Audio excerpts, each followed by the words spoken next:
Hello, welcome to day 4 of Radiopaedia 2020. It's very sad. The final day, doing our normal hand gesture. This is it. This is the final day, but it's not all at a loss, because you will have access to these videos for another 14 days. So 14 more days to enjoy our company. And today we have a combined stream. It's kind of a bit of a relaxing day. As a colleague of mine is fond of saying, that if he ever takes his own life, it'll be on the last day of a conference. Hopefully that's not going to be the case today. That's what we thought. We thought we'd wind things back on the final day, make them a little bit more relaxing. So these are kind of tips and tricks videos that are targeted at a variety of different audiences. So not all of them will be relevant to you, so you don't have to feel like you need to watch every single one of them. There's some that are great for radiologists. There's some that are great for registrars and residents in radiology approaching their exams. And then there are some that are really good for junior doctors and other healthcare professionals. So a wide range of things, which we'll talk about shortly. There's also a series of trauma imaging lectures, which we kind of put today because it's a combined stream, and we thought they're kind of relevant to radiologists who don't do a lot of trauma, but also relevant to a lot of other healthcare professionals like emergency physicians and ICU physicians, who will probably find those talks interesting. So we thought we'd put those slightly more advanced trauma talks today. As always, we're going to start with our recommendations. So I'll start with you, Frank. What's your recommendation for today? It's hard to go past Chris Nichols' talk on tips and tricks. One, because it's a great talk, but also because I think he's the most extreme example of how good the quality of the talks are in our conference. Over the past few months, I've been attending a few virtual conferences, and often the speakers clearly know what they're talking about and deliver good talks, but their slides are difficult to understand. They're badly laid out.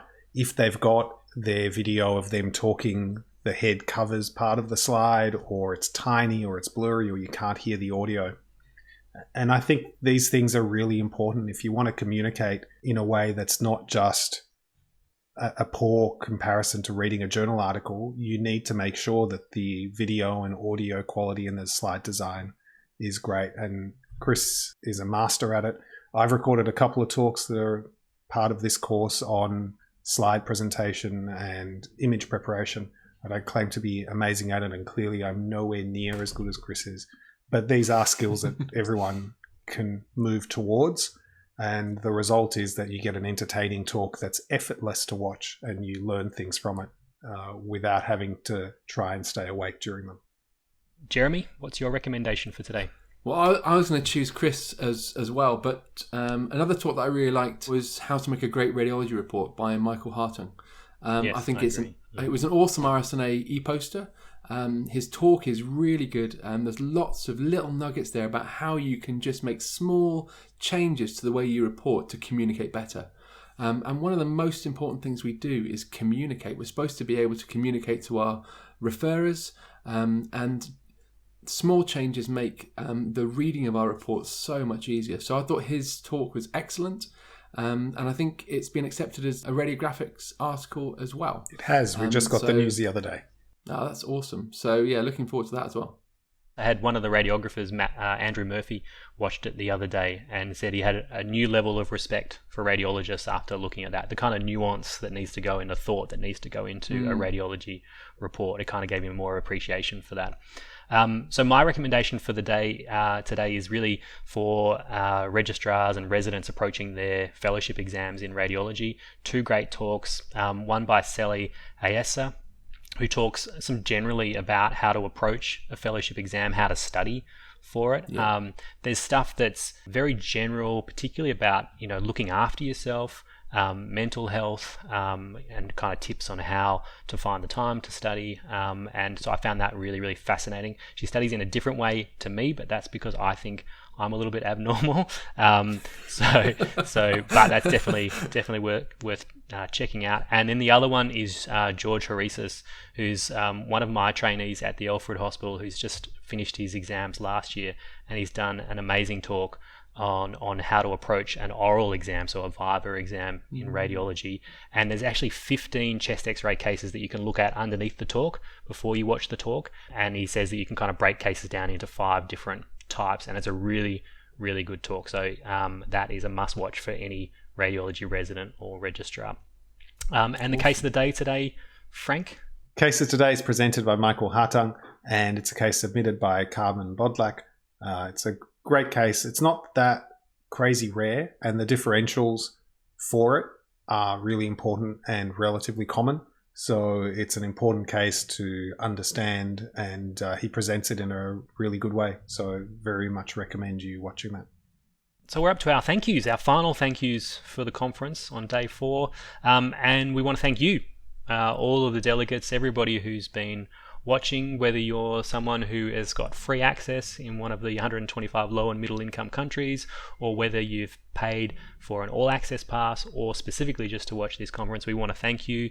We've been kind of overwhelmed with the feedback that we've received from people just in the lead up to the conference and the excitement that people had. So hopefully you've enjoyed the event. It came about because of COVID that we did this, but this may be something that we look to do each year from now on. There is a feedback button on the page here today, so we would love it if as many of you as possible could send us in some feedback. Yeah, I think it would be awesome to think about how this could be better for next year if we were to do it again. What bits have you liked? Did you like the live stream stuff? Should we do more of that? Are there areas that we haven't covered in the conference? So yeah, give us some feedback. Let us know what you think was awesome and how we could make it even better. And don't forget that Radiopaedia is for all of you and by all of you. So between this conference and the next event, don't forget you can contribute cases, articles, multiple choice questions, or just share our cases as widely as possible and help teach everyone. And your edits don't need to be to a whole article. They can just be making it slightly better. A lot of our articles have grown and improved, not because of massive changes made by small numbers of individuals, but actually by small changes by lots of different people. So if you think you see something on an article that needs to be altered just in a little way, all you need to do is click the edit button and make that change. Thank you very much, Frank, for creating Radiopaedia and for really leading us to this point in time, steering the ship so well. I won't talk about it now, but he does an amazing job at keeping everybody on track, and there's a huge team of volunteers behind Radiopaedia, and Frank makes everyone feel respected and welcome. So, and Jeremy, before we finish though, we should also thank you, Dixon. You can cut it out if you want to, but I'm not cutting this out. I'm not cutting it. I'm gonna play some music over the top of it.